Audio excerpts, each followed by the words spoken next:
Anytime you interact with your bank, apply for a loan, or even just get some investment advice, there's a really good chance an AI is involved. But who's checking the AI? Okay, let's dive into the invisible but absolutely critical process of auditing the artificial intelligence that's completely reshaping our financial world. Just think about it for a second. That chatbot that pops up on your banking website, that's AI.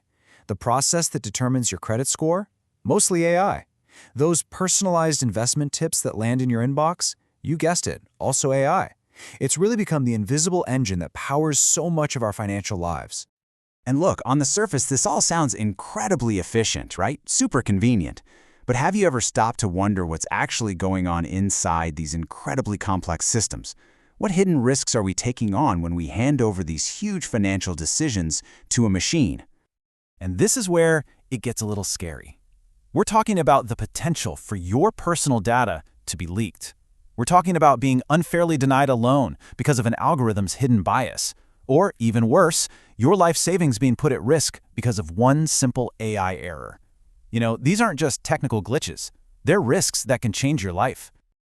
So, the obvious question is, can't we just use our old-school auditing methods to keep all this in check? Well, it turns out, not so much.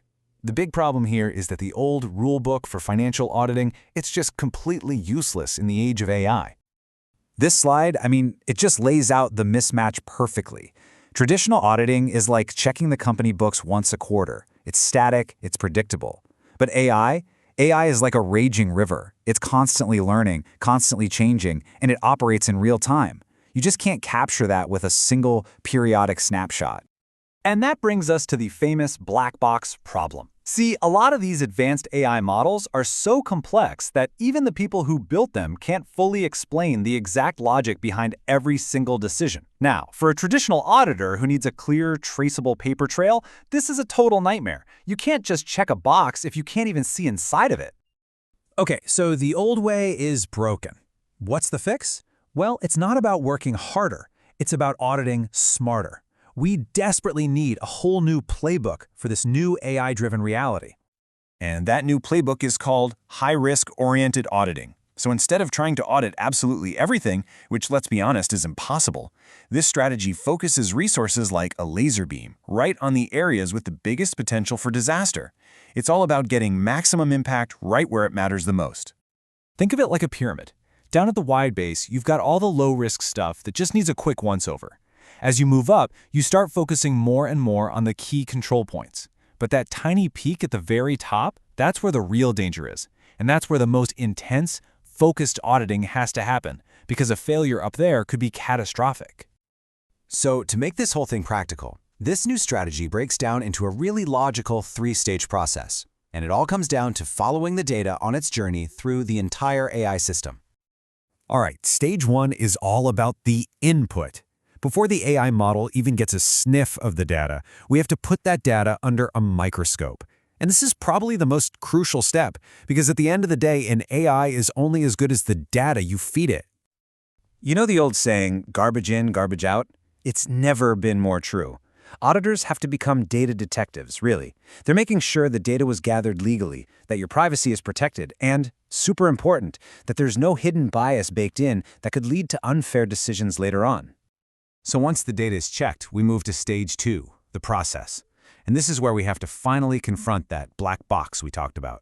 The main goal here is to poke and prod the model, testing its behavior and its internal logic to find any hidden flaws, especially algorithmic bias. And bias can be really sneaky. It tends to show up in four main ways. There's historical bias, where the AI just learns from our own past prejudices that are sitting in the data. There's representation bias, where some groups are just underrepresented in the data, making them almost invisible to the AI. Then you've got measurement bias, which happens when the data itself is just flawed or wrong. And finally, aggregation bias, which is when a one-size-fits-all model gets applied to diverse groups it really doesn't fit. No matter how it gets in there, the result is always the same, an AI that is anything but fair. And that brings us to the final step, stage three, the output. After the data has been processed, we have to rigorously test the final results, the decisions, the predictions, whatever the AI spits out, to make sure they're accurate, reliable, and of course, legal. So how do we test these outputs? Well, for most general tasks, we set a pretty high bar, a 95% accuracy rate. If the model can't hit that, it fails the audit. Simple as that. But for the really critical stuff, we're talking about a major loan decision or a serious fraud alert, 95% just isn't good enough. For those, the standard is 100%. Every single one of those high-stakes decisions gets a review, no exceptions. And look, this isn't a one-and-done kind of check. We need eyes on the AI, 24/7.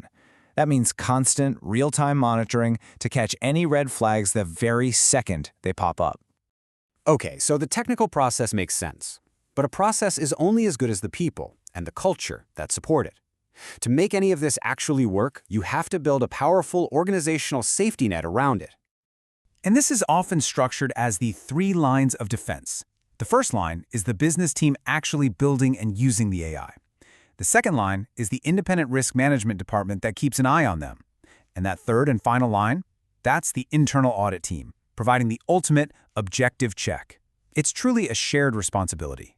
And all of this has to be built on a foundation of human oversight and accountability.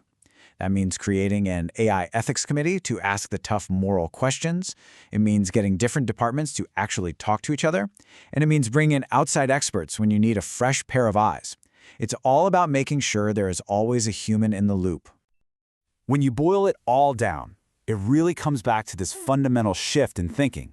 Auditing AI in finance isn't about passively checking boxes after something has already gone wrong.